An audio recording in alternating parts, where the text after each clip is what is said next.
নমস্কার বন্ধুরা, তোমাদের সবাইকে স্বাগত জানাই জিকে পয়েন্ট 365 ইউটিউব চ্যানেলের আরও একটি নতুন ভিডিওতে। আজকে আমরা তোমাদের সাথে আলোচনা করব ডাব্লিউবিপি কেপি কনস্টেবল 2024 এক্সামের জন্য গুরুত্বপূর্ণ কিছু জিকে কোয়েশ্চেন অ্যান্সারের মক টেস্ট ক্লাস নিয়ে। আজ আমাদের ক্লাস নাম্বার 45। এর আগে যে সমস্ত ক্লাস হয়েছে প্রত্যেকটি ক্লাসের লিঙ্ক ডেসক্রিপশন বক্সে রয়েছে। তোমরা যদি ক্লাসগুলি এখনও না দেখে থাকো তাহলে অবশ্যই তোমরা প্রত্যেকটি ক্লাস করে নাও। প্রত্যেকটি ক্লাস তোমাদের জন্য খুব ইম্পর্টেন্ট, কারণ প্রত্যেকটি ক্লাসে রয়েছে ইম্পর্টেন্ট অনেক প্রশ্ন সংক্রান্ত অনেক তথ্য, যেগুলো তোমাদের বিভিন্ন এক্সামের জন্য গুরুত্বপূর্ণ। সেই কারণে একটুও মিস করা যাবে না। শেষ পর্যন্ত অবশ্যই তোমাদের প্রত্যেকটি ক্লাস কন্টিনিউ করতে হবে। তোমরা প্রত্যেকে প্রশ্ন চলাকালীন সঠিক উত্তর আমাদের কমেন্টে জানানোর অবশ্যই চেষ্টা করো। এর মাধ্যমে তোমাদের খুব ভালো এক্সামের প্রিপারেশন হয়ে যাবে। সেই সাথে তোমরা ভিডিওটি যদি ভালো লাগে একটি লাইক করো, তোমার বন্ধুদের সাথে শেয়ার করো। আর আমাদের চ্যানেলে যদি এখনও পর্যন্ত সাবস্ক্রাইব করে না থাকো তাহলে অবশ্যই চ্যানেলটি সাবস্ক্রাইব করে পাশে থাকা বেল বাটনটা ক্লিক করে অল করে রাখো ফর অল নোটিফিকেশান। তোমরা আমাদের কমেন্টে জানিও তোমরা কে কত স্কোর করলে, তোমরা আর নতুন কোন টপিকের ওপর ভিডিও দেখতে চাইছো। তাহলে বেশি দেরি না করে আজকের ক্লাসটা আমরা স্টার্ট করে দিই। প্রথমেই আমরা দেখে নিই আমাদের আগের দিনে যেটি হোমওয়ার্কের প্রশ্ন ছিল, সেই প্রশ্নের সঠিক উত্তর কি হবে। কোন অনুচ্ছেদে বলা হয়েছে যে রাজ্যপালকে সাহায্য ও পরামর্শ দেওয়ার জন্য মুখ্যমন্ত্রীর সাথে একটি মন্ত্রী পরিষদ থাকবে? একটি ভিভিআই প্রশ্ন ছিল এটি, অনেকবার তোমাদের জন্য এটি এক্সামে এসেছে। তো এই প্রশ্নের সঠিক উত্তর হয়ে যাবে অপশান সি, 163 নম্বর অনুচ্ছেদে এটি বলা হয়েছে। অনেকেই সঠিক উত্তর কমেন্টে জানিয়েছো। তো এবার আমরা আজকের ক্লাসটা স্টার্ট করে দিই। 1 নাম্বার প্রশ্ন, সনেট লুইস শহরটি কোন নদীর তীরে অবস্থিত? সঠিক উত্তর অপশন বি, মিসিসিপি নদীর তীরে। 2 নম্বর প্রশ্ন, চাটুজ্জে মশাই, জটাধর বক্সী ও বিরিঞ্চি বাবা এই চরিত্রগুলির স্রষ্টা কে? ভিভিআই একটি প্রশ্ন। সঠিক উত্তর হয়ে যাবে অপশন সি, রাজশেখর বসু। 3 নম্বর প্রশ্ন, ইতালির জাতীয় প্রতীক কোনটি? সঠিক উত্তর হয়ে যাবে অপশন এ, শ্বেতপদ্ম। এবার আমরা কিছু দেশের নাম এবং তাদের জাতীয় প্রতীক জেনে নিই।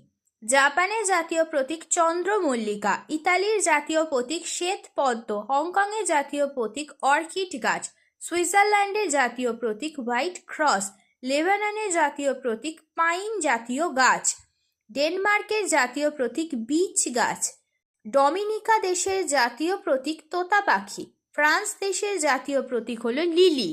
নেক্সট প্রশ্ন, আচানাকমার অভয়ারণ্য কোন রাজ্যে অবস্থিত?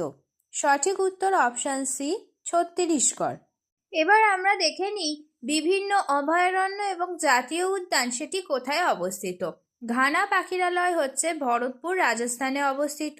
দাচিগ্রাম অভয়ারণ্য জম্মু কাশ্মীরে অবস্থিত। গৌতম বুদ্ধ অভয়ারণ্য রয়েছে বিহারে। মালাবার অভয়ারণ্য অবস্থিত কেরলে। দান্দেলি অভয়ারণ্য অবস্থিত কর্ণাটকে। বান্ধবগড় জাতীয় উদ্যান অবস্থিত মধ্যপ্রদেশে।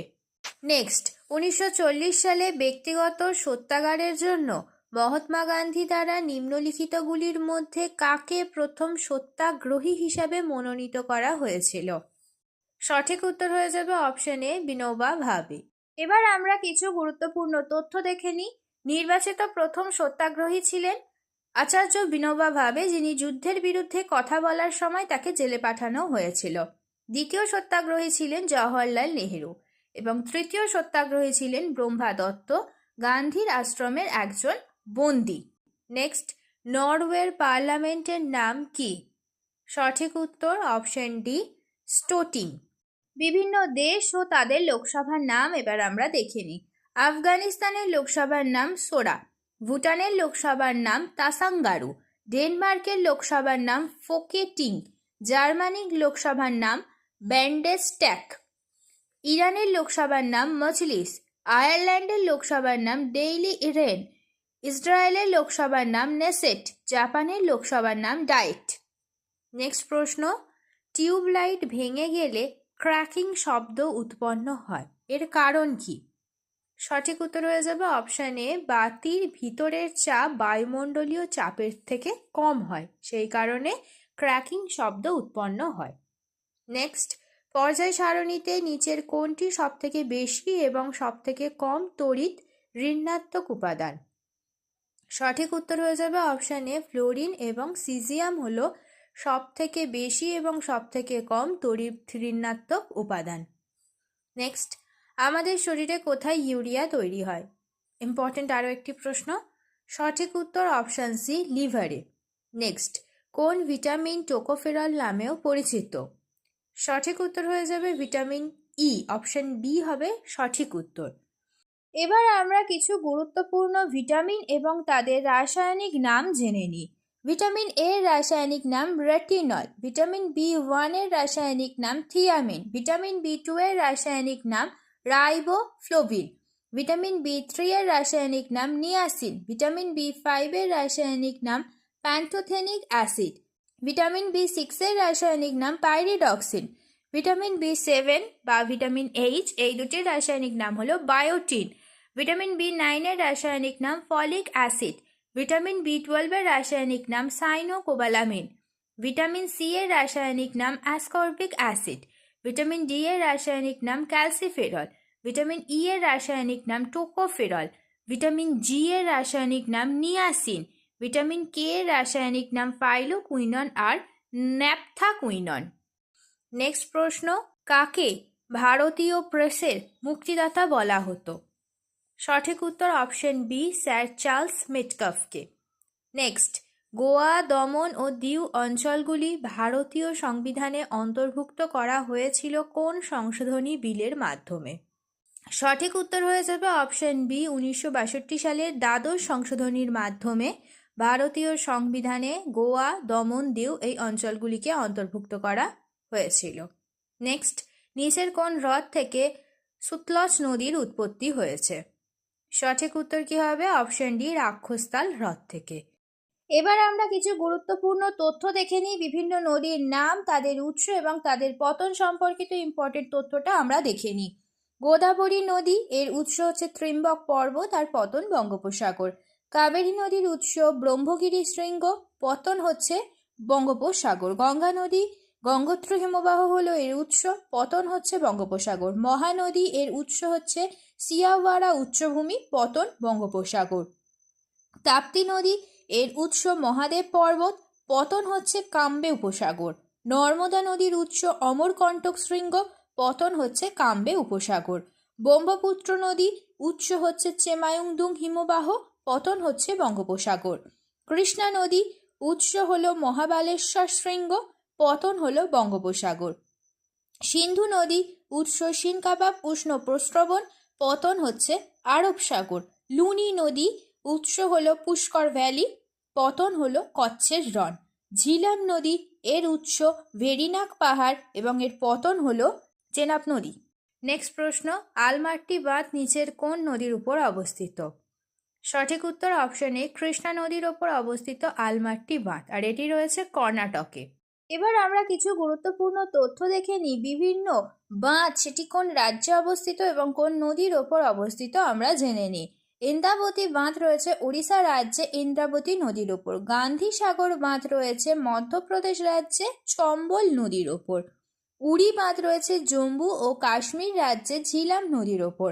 সালাল বাঁধ রয়েছে জম্মু ও কাশ্মীর রাজ্যে চেনাব নদীর ওপর। কয়না বাঁধ আছে মহারাষ্ট্রতে কয়না নদীর ওপর। রাজঘাট বাঁধ আছে উত্তরপ্রদেশে বতোয়া নদীর ওপর। নেক্সট, নিচের মধ্যে কে শক যুগের প্রবর্তন করেন? শক যুগ এই যুগের প্রবর্তন করেন সম্রাট কনিষ্ক, অপশন বি হবে সঠিক উত্তর। কুষাণ সম্রাট কনিষ্ককে 78 খ্রিস্টাব্দে সিংহাসনে আরোহণের সময় শক যুগের সূচনা করা হয়। নেক্সট, নিচের কোন আইনের অধীনে ভারতে সিভিল সার্ভিস চালু হয়? সঠিক উত্তর হয়ে যাবে অপশন বি, সনদ আইন 1833। এই আইনের অধীনে ভারতে সিভিল সার্ভিস চালু করা হয়। নেক্সট, বিশ্বের প্রথম ফুটবলার হিসাবে 900টি গোল করেছেন কে? ভিভিআই একটি প্রশ্ন। সঠিক উত্তর option D, Cristiano Ronaldo. Next, Paris para Olympic 2024-এ পদক তালিকায় ভারতের স্থান কত? সঠিক উত্তর হয়ে যাবে অপশন বি, 18। প্রথম স্থানে রয়েছে চীন। নেক্সট, প্যারিস প্যারা অলিম্পিক 2024-এ ভারত মোট কয়টি পদক জিতেছে? সঠিক উত্তর হয়ে যাবে অপশন ডি, 29টি। 7টি সোনা, 9টি রূপো এবং 13টি ব্রোঞ্জ। নেক্সট, অনুচ্ছেদ 112-র আদেশ অনুযায়ী নিম্নলিখিত নথির মধ্যে কোনটি সংসদে উপস্থাপিত হয়? সঠিক উত্তর হয়ে যাবে বার্ষিক আর্থিক বিবৃতি, এটি সংসদে উপস্থাপিত হয়। এবার আমরা কিছু গুরুত্বপূর্ণ ধারা সম্পর্কে জেনে নিই। ধারা 112-তে বলা হচ্ছে বার্ষিক আর্থিক বিবৃতি সম্বন্ধে, ধারা 110-এ বলা হচ্ছে অর্থ বিল সম্বন্ধে, ধারা 280 নম্বরে বলা হচ্ছে অর্থ কমিশন সম্বন্ধে। নেক্সট, এই প্রশ্নটি আজকে তোমাদের জন্য হোমওয়ার্কের প্রশ্ন। কোন শিলা আদেশ থেকে অশোকের বৌদ্ধ ধর্মে ধর্মান্তরিত হওয়ার তথ্য জানা যায়? বপ্রু শিলা আদেশ, কলিঙ্গ শিলা আদেশ, তরাই শিলা আদেশ নাকি বারাবর গুহা শিলা আদেশ? এই 4টি অপশনের মধ্যে কোনটি সঠিক উত্তর হবে তোমরা প্রত্যেকে আমাদের কমেন্টে জানানোর অবশ্যই চেষ্টা করবে। শেষ হলো আজকের ভিডিও। আজকের পর্বে আমরা আলোচনা করলাম ডাব্লিউবিপি কেপি কনস্টেবল এক্সামের জন্য গুরুত্বপূর্ণ কিছু জেনারেল নলেজ কোয়েশ্চেন অ্যান্সার নিয়ে। প্রত্যেকটি প্রশ্নই কিন্তু তোমাদের জন্য সমান গুরুত্বপূর্ণ, সেই কারণে একটু স্কিপ না করে তোমরা শেষ পর্যন্ত ভিডিওটা দেখতে থাকো। প্রত্যেকটা প্রশ্ন কিন্তু তোমাদের জন্য ভীষণই গুরুত্বপূর্ণ। ভিডিওটা শেষ পর্যন্ত দেখো। ভিডিওটা যদি ভালো লাগে তাহলে অবশ্যই একটা লাইক করো, সাথে তোমার বন্ধুদের সাথে এই ভিডিওটা শেয়ার করো এবং আমাদের কমেন্টে জানাও ভিডিওটা তোমাদের কেমন লাগলো আর তোমরা নতুন কোন স্ট্যাটিক জিকের ওপর ভিডিও দেখতে চাইছো। আমরা সেই টপিকের ওপর খুব তাড়াতাড়ি তোমাদের জন্য ভিডিও নিয়ে আসবো। তাহলে ততদিন তোমরা আমাদের প্রত্যেকটি ভিডিও এইভাবে দেখতে থাকো, এক্সামের জন্য ভালোভাবে প্রিপারেশন নিতে থাকো। ধন্যবাদ।